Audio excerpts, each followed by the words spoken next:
Kelihatan nggak di layar itu? Nggak kelihatan, Pak. Oh ya, Pak. Silakan. Di sini. Jadi waduh, jadi muka. Kirim nomor. 08.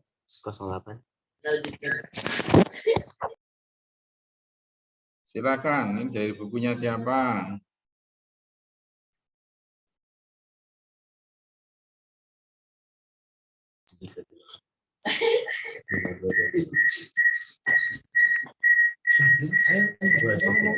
Oke, Assalamualaikum warahmatullahi wabarakatuh.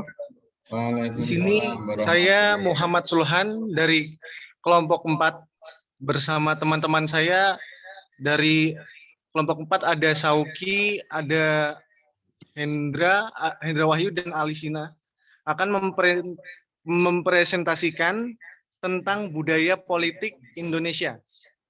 Oke, next. Yang pertama adalah pengertian budaya politik.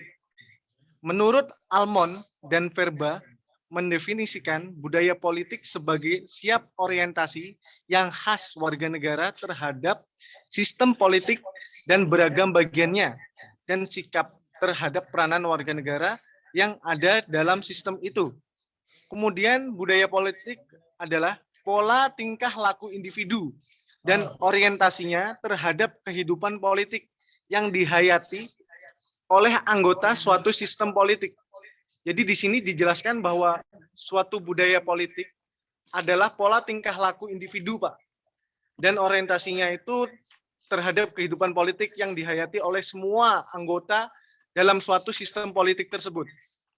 Dan menurut para ahli, seperti yang dijelaskan oleh Roy Matridis, adalah budaya politik adalah tujuan bersama dan peraturan yang harus diterima bersama. Kemudian menurut Rusadi Sumintapura, budaya politik adalah pola tingkah laku individu dan orientasinya terhadap kehidupan politik yang dihayati oleh para anggota suatu sistem politik, seperti yang dijelaskan sebelumnya. Kemudian menurut Sidney Verba, budaya politik adalah sistem kepercayaan empirik, simbol-simbol ekspresif, dan nilai-nilai yang menegaskan suatu situasi di mana tindakan politik dilakukan. Menurut Alan Erbal, budaya politik adalah susunan yang terdiri atas sikap, kepercayaan, emosi, dan nilai-nilai masyarakat yang berhubungan dengan sistem politik dan isu-isu politik. Dan yang terakhir, menurut Austin Rani, budaya politik adalah seperangkat pandangan tentang politik dan pemerintahan yang dipegang secara bersama-sama, sebuah pola orientasi terhadap objek-objek politik. Kemudian, selanjutnya, di sini dijelaskan bahwa ada tipe-tipe budaya politik yang ada 2 jenis berdasarkan sikap yang ditunjukkan dan berdasarkan orientasi politiknya.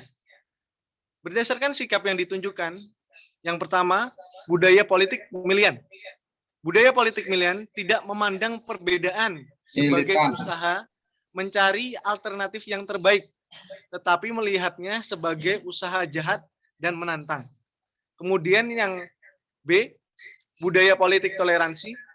Budaya politik toleransi adalah budaya politik yang pemikirannya berpusat pada masalah atau ide yang harus dinilai.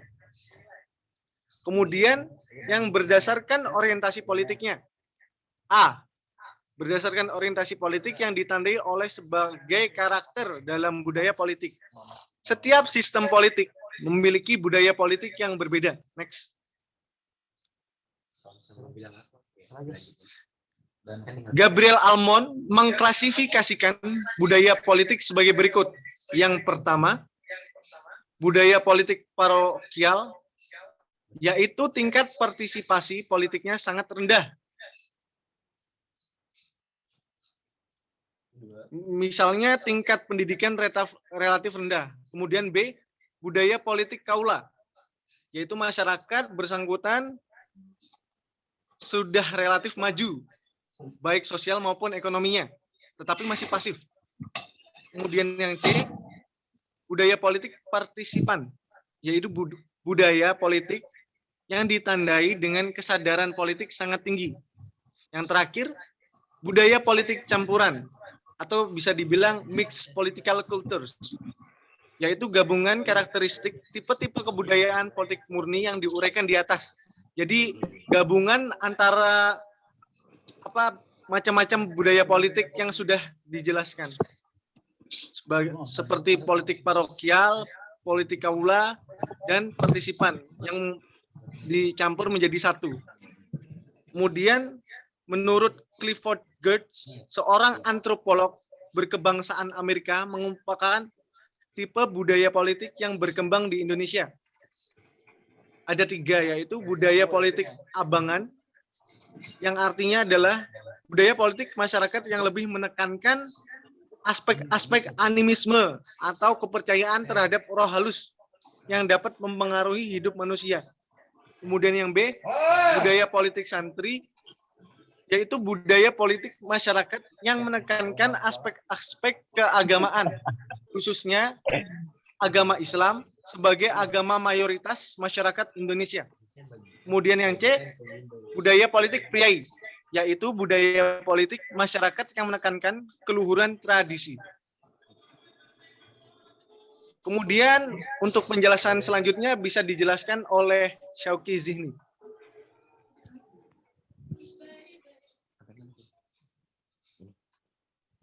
Baik, Pak, saya lanjutkan.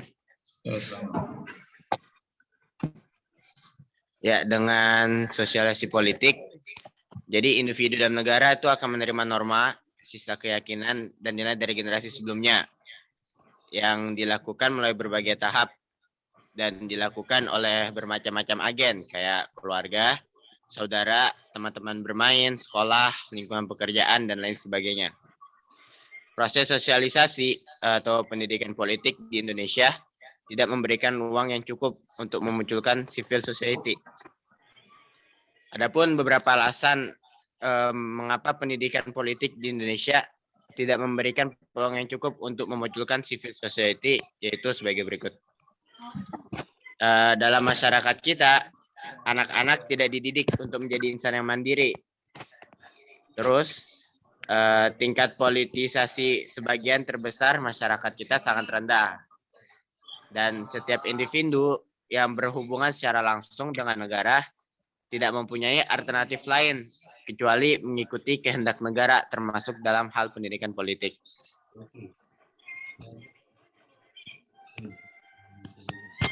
Budaya politik Indonesia, kajian budaya politiknya ini sangat menarik, walaupun kurang minat dalam kalangan ilmuwan politik Indonesia karena alasan berikut. Jadi penjelasannya itu terlalu kurtular dalam memahami politik Indonesia, kurang representatif jika dibandingkan dengan penjelasan yang bersifat lain. Juga ketika memasuki dekade 80-an, kalangan ilmuwan politik mulai dihadapkan pada penjelasan yang bersifat alternatif, yang dianggap lebih representatif dengan tingkat generasi yang tinggi. Sementara itu, penjelasan yang bersifat kultural memperlihatkan wajah yang etnosentris dan parokial. Penjelasan alternatif yang muncul dikenal dengan pendekatan ekonomi politik yang juga bersifat strukturalis yang mencoba mengaitkan persoalan politik dan masalah ekonomi.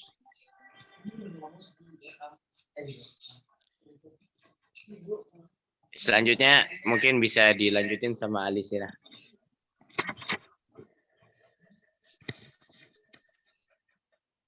Ayo, Li. Gila, yang datang 6 orang doang.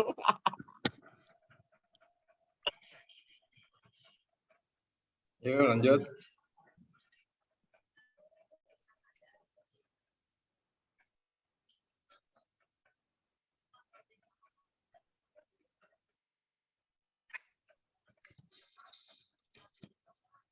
Itu audionya jangan-jangan nggak nyala itu. Halo. Audionya dinyalakan. Hmm.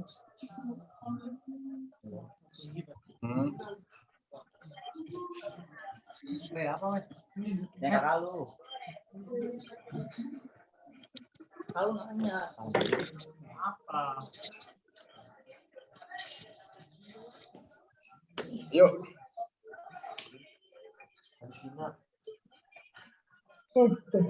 Alisina nggak ada ya? Ya udah saya lanjutin lagi, Pak. Jadi identifikasi budaya politik Indonesia berupa pola yang dominan yang menjadikan titik tolak untuk membicarakan budaya politik Indonesia, yaitu kelompok etnis Jawa. Nah, jadi etnis Jawa ini yang dijadikan identifikasi atau enggak rujukan budaya politik Indonesia. Karena konsep kekuasaan pada Jawa pada dasarnya bersifat konkret, besarannya konstan dan sumbernya homogen dan tidak berkaitan dengan persoalan legitimasi. Sebagian besar masyarakat lain di Indonesia pada dasarnya bersifat hierarkis. Ada pilihan yang tegas antara mereka yang memegang kekuasaan yang disebut sebagai kalangan priai dan rakyat kebanyakan. Dan implikasi dari semua karakteristik budaya politik, kekuasaan menjadi tidak terkontrol, bahkan terakumulasi sedemikian rupa sehingga negara memiliki peluang paling kuat munculnya civil society menjadi sangat terbatas. Nah, budaya politik era reformasi, perubahan struktur politik akibat reformasi politik demokratis berlangsung di Indonesia sejak pertengahan tahun 1998. Yang telah menyumbangkan bagi perkembangan budaya politik partisipan, orientasi pengajaran kekuasaan yang sangat kuat dalam partai politik, telah membuat partai-partai politik era reformasi lebih bersifat pragmatis.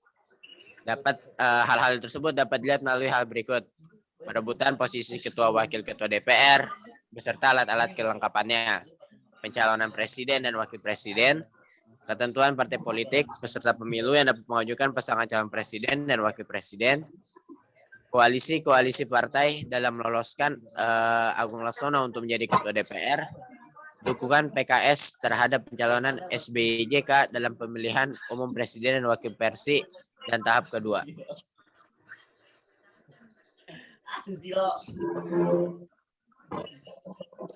Reformasi kurang memberikan perubahan terhadap konfigurasi secara bermakna terhadap sistem politik, meskipun amandemen konstitusi telah membuka jalan terhadap demokratisasi politik.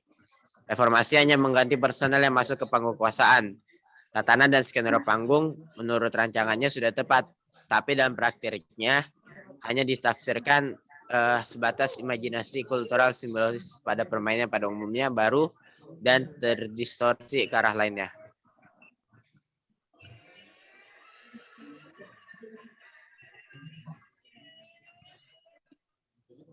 Betul ya.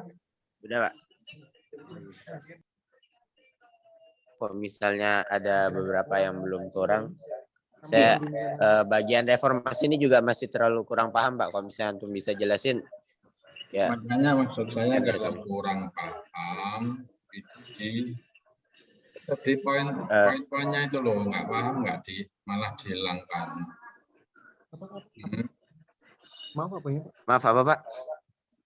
Maksud saya kalau nggak paham tuh poinnya tetap dimunculkan, poin-poinnya. Paham maksudnya? Ya. Ya. Oke. Ya, makasih, Pak. Silakan, mungkin apa catatan penting ya dari antum.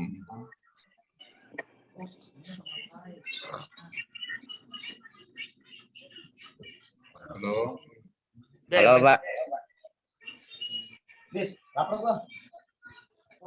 Ya, apa yang ingin antum sampaikan setelah antum presentasikan itu apa catatan-catatan penting yang antum sampaikan, yang perlu antum sampaikan?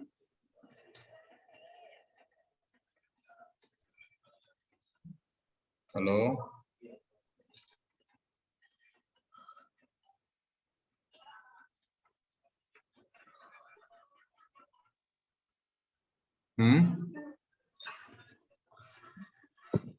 Halo.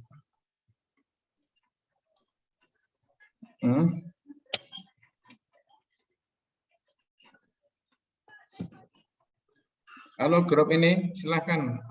Apa yang antum sampaikan? Apa catatan-catatannya tentang budaya politik? Atau yang kedua, apa yang ingin antum tanyakan dari materi? Silakan.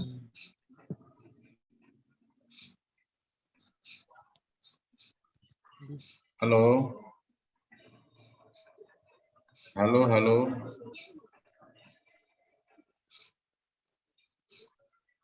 Jadi hal yang bisa didapat dari budaya politik ini adalah budaya politik adalah sebuah pola tingkah laku individu yang dimana orientasi dari setiap individu tersebut terhadap kehidupan politik. Kehidupan politik yang dihayati oleh setiap anggotanya, Pak. Dari suatu sistem politik tersebut. Itu mungkin pengertian apa mudahnya ya. Untuk apa mungkin ada yang lebih mudahnya mungkin dari Syauqi mungkin bisa menambahkan. Ya, silakan. Jadi budaya politik di Indonesia ini kan seperti yang pertama yang tadi kita bahas tadi, dia mengikuti etnis Jawa karena kekuasaan di Jawa ini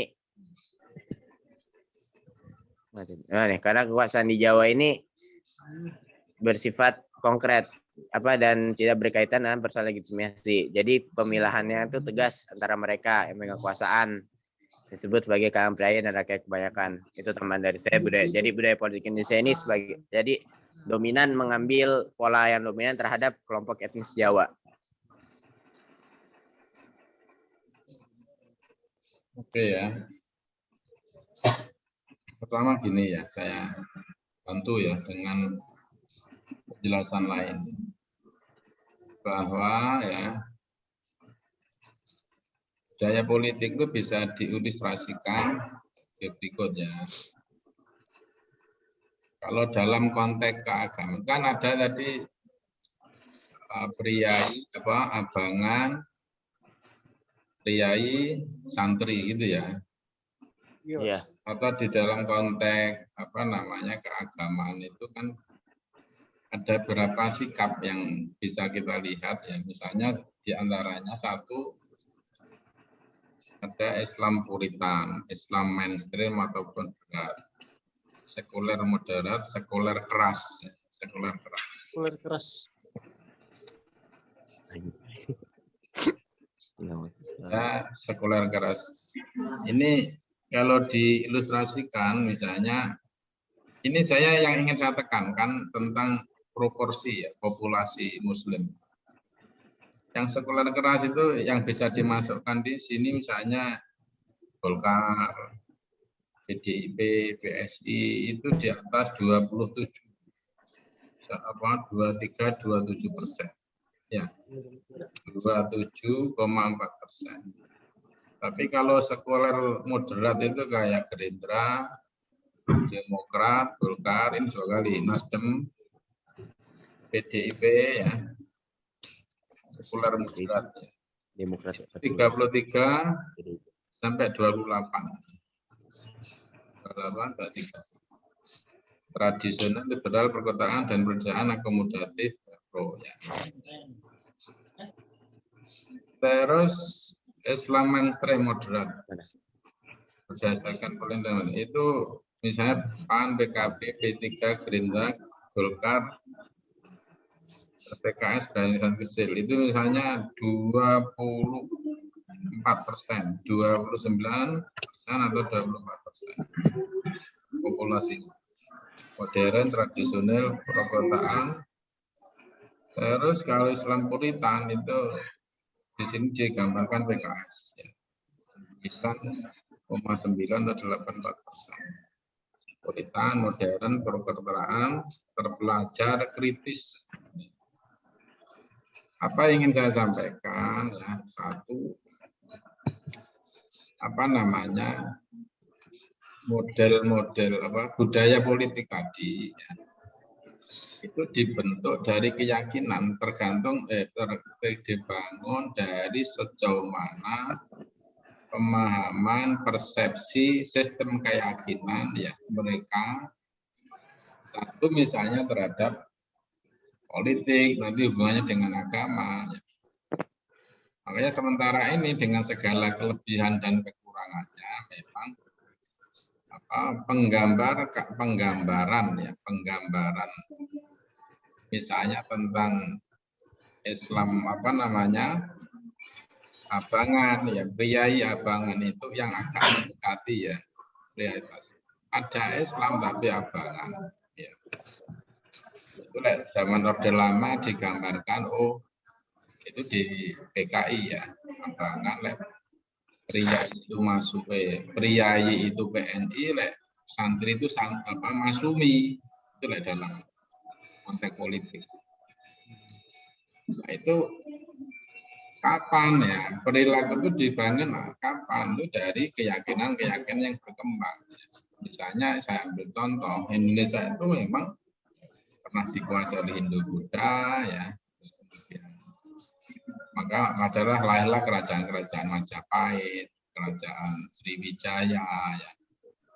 Kerajaan Pasundan itu kan menggambarkan bahwa Hindu tidak hanya sebagai sekedar agama tapi menjadi kekuatan politik yang memang mempengaruhi cara berpikir, ideologi suatu masyarakat. Kemudian pada abad 7 lahirlah Islam. Tidak sekedar sebagai sebuah gerakan kultural, tapi ya akhirnya menjadi sebuah kekuatan politik. Maka lahirlah kerajaan Islam Demak, ya. Kerajaan Samudra Pasai ya, di